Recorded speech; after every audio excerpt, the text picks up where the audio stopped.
In a Thanksgiving op-ed I read a few years ago, Boris Fishman writes about visiting his friends Pete and Susan in rural Virginia. Boris, a Jewish atheist from the FSU, has little in common with Pete and Susan, who are evangelical Christians, but he appreciates their form of spirituality. They are open and welcoming. They embrace inquiry and debate rather than dogma and exclusion.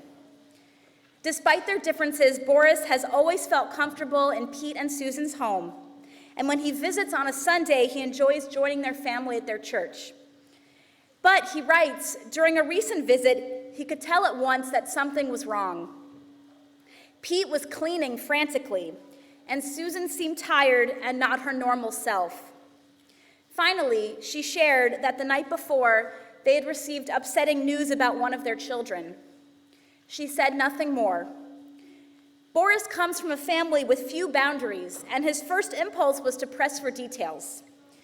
Pete and Susan had always been very open with him, but it was clear that they didn't want to talk about whatever was going on. Boris felt uncomfortable being in their home during their hour of need, and he wasn't sure what to say. Then he had an idea. He writes, "I said the only thing I could think of. Can I make lunch?" Susan, who does all the family cooking, sighed. "I've been meaning to make a big salad for weeks," she said. So while Boris made a salad, Susan made a grilled cheese for her younger daughter, and Pete made Susan some snacks. Together, without speaking, they prepared the meal they would share.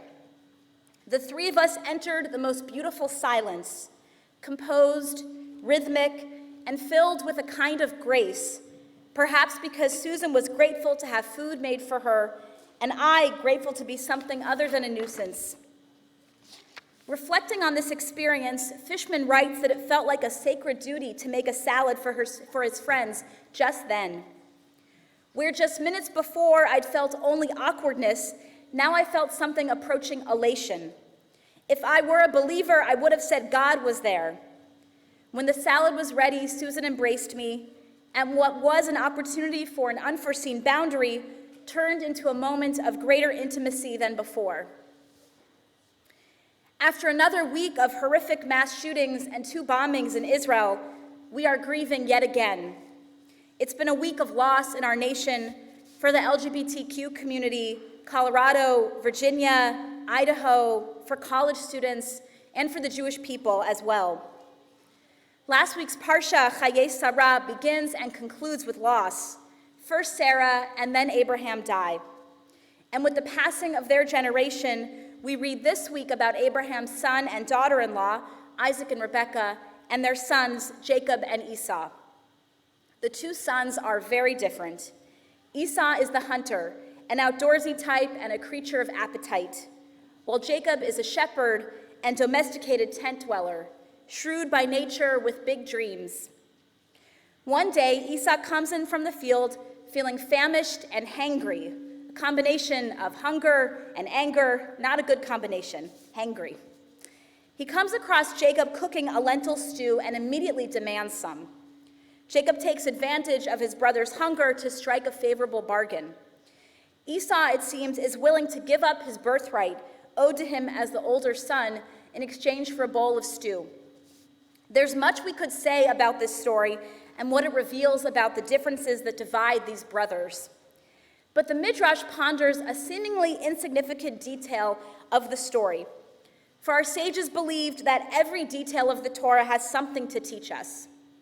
Why, asked the Midrash, was Jacob cooking, of all things, lentils?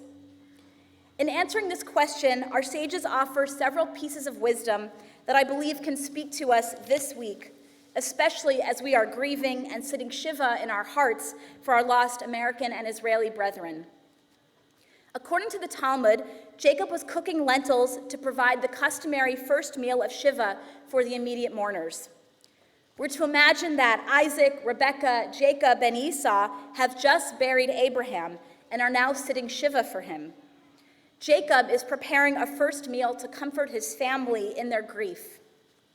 As Boris Fishman reminds us, making and sharing food is a loving reminder that we are not alone.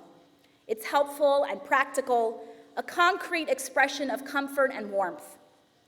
Offering food at times of grief is a widespread practice, but different cultures emphasize different foods. In Southern culture, fried chicken and macaroni and cheese are popular. Ashkenazi Jews tend to bring bagels and cake. Italians bring bread and coffee, and Mexicans comfort with sweet, rich foods. The Talmud goes further, asking, why is it that lentils are the food given to mourners? Rabbi Mari teaches, just as a lentil has no mouth, so too a mourner has no mouth. He means that lentils are completely round with no openings or serrated edges. In other words, no mouth. So too, mourners who are overcome by anguish often feel incapable of speech. They have no words for what they are feeling. It's as if they have no mouth. For a similar reason, hard-boiled eggs, another round and mouthless food, are also customarily offered to mourners. Some of us may have a lot to say about these shootings and bomb attacks. We have explanations and solutions, emotions to articulate. But others may be feeling that we've just run out of words. So overwhelmed are we by tragedy. The sages give a davar acher, an alternative explanation for why mourners are given lentils to eat. Just as the lentil is completely round, so too mourning comes around to all inhabitants of the world. Avelut megalgelet umechazeret al ba'ei ha'olam. The lentil's round shape symbolizes a basic truth of life. The circle goes around, and sooner or later it will be our turn. At some point, we will experience the death of a loved one and have the experience of mourning. At a moment of deep sorrow, mourners are given a food that reminds us of our shared vulnerability, a bond that links us with all who ever lived and everyone around us. Many of us in this room have known personal loss, and we've also known communal loss. As Americans and as Jews, we feel profoundly touched, some would say traumatized, by mass shootings and terrorist attacks. For some, these tragedies hit closer to home.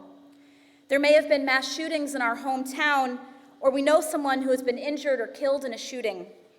We have ridden a bus line in Israel that was bombed, or sat at a restaurant where, had we lingered 5 minutes longer, we would have been injured or killed in a pigua, a terrorist attack. Last week, someone drove by the Stanford Shopping Center in my hometown of Palo Alto and fired shots into a restaurant. Fortunately, no one was hurt, but still it was a shock.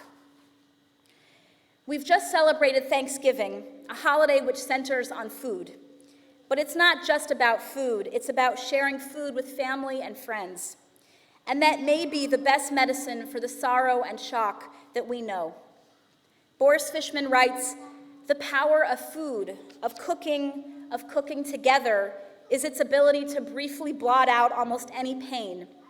It is elemental as pain itself. From nothing, you make something that will sustain you and people you love into tomorrow. It will last only till then, but tomorrow you can do it again."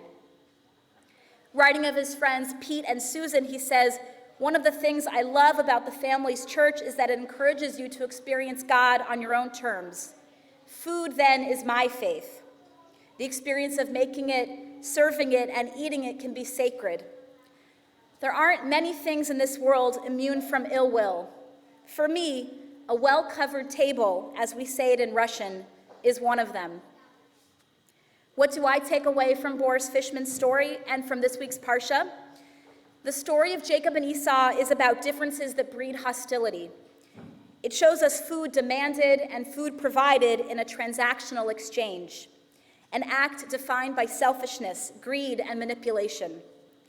But when Boris Fishman visits his friends Susan and Pete, differences are bridged by love, compassion, and understanding, by the gift of nourishment, both physical and spiritual. May we too bring these qualities to our well-covered tables when we gather with family and friends.